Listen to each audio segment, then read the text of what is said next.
નમસ્કાર, tasty kitchen ગુજરાતીમાં તમારું સ્વાગત છે। તો આજ આપણે બનાવીશું પરાઠા અને રોટલીમાં ખાઈ શકાય તેવી એકદમ ટેસ્ટી લસણની ચટણી। તો આ લસણની ચટણી બનાવવા માટેની સામગ્રી આપણે જોઈ લઈશું। જેમાં લસણ છે, આ લાલ મરચું પાવડર છે, આ લીલા ધાણા છે, આ આખું જીરું છે, આ ધાણા જીરું પાવડર છે, આ મીઠું છે, આ લીંબુનો રસ છે અને આ સાદું પાણી છે।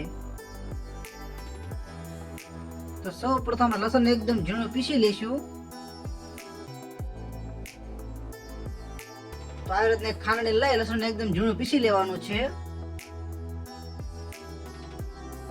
તો આપણું લસણ એકદમ ઝીણું પીસાઈ ગયું છે, જેને આપણે એક બાઉલમાં કાઢી લઈશું।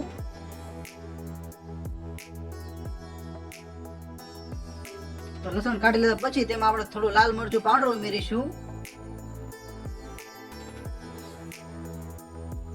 પછી તેમાં ધાણા જીરું પાવડર ઉમેરીશું।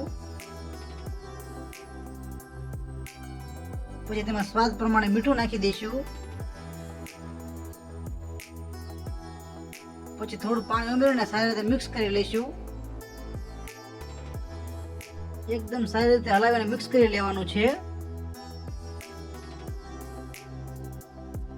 તો આ ચટણી બરોબર સારી રીતે બની ગઈ છે। તો હવે આપણે ચટણીનો તડકો લગાવી દઈશું। તડકો લગાવવા માટે સૌપ્રથમ આપણે ગેસ ચાલુ કરી લઈશું અને ગેસને મીડિયમ જ રાખવાનો છે। અને આવી રીતે કઢાઈ લઈ લઈશું, જેમાં જરૂર પ્રમાણે તેલ લઈ લઈશું।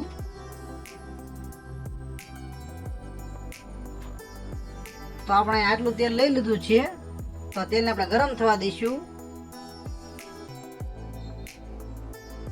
તો આપણું તેલ ગરમ થઈ ગયું છે, જેમાં સૌપ્રથમ થોડું જીરું નાખીશું। પછી તૈયાર કરેલી ચટણી ઉમેરી દઈશું।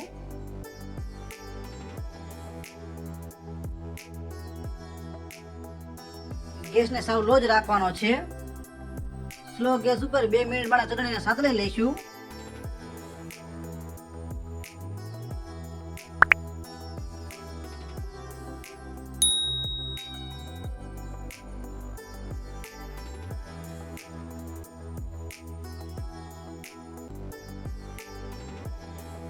ચટણીને એકદમ સારી રીતે સાતળી લેવાની છે। આપણી ચટણી 2-3 મિનિટ સતળાઈ જાય એટલે તેમાં લીંબુનો રસ ઉમેરી દેવાનો છે।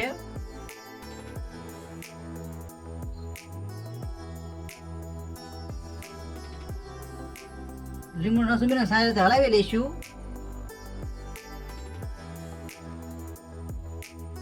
અને ગેસને બંધ કરી દેવાનો છે। પછી ઉપરથી લીલા ધાણા નાખી દઈશું। લીલા ધાણા નાખીને થોડી વાર હલાવી લઈશું અને 5 મિનિટ માટે ઠંડી થવા દઈશું।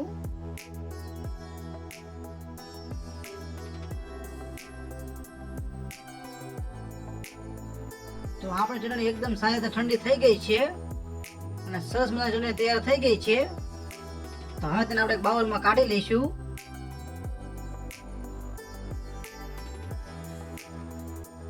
તો તૈયાર છે આપણી એકદમ ટેસ્ટી લસણની ચટણી। તો તમને આ લસણની ચટણીની રેસીપી કેવી લાગી? જો રેસીપી સારી લાગી હોય તો વિડીયોને લાઈક કરો, શેર કરો અને અવનવી રેસીપી જોવા માટે અમારી ચેનલને સબસ્ક્રાઇબ કરો।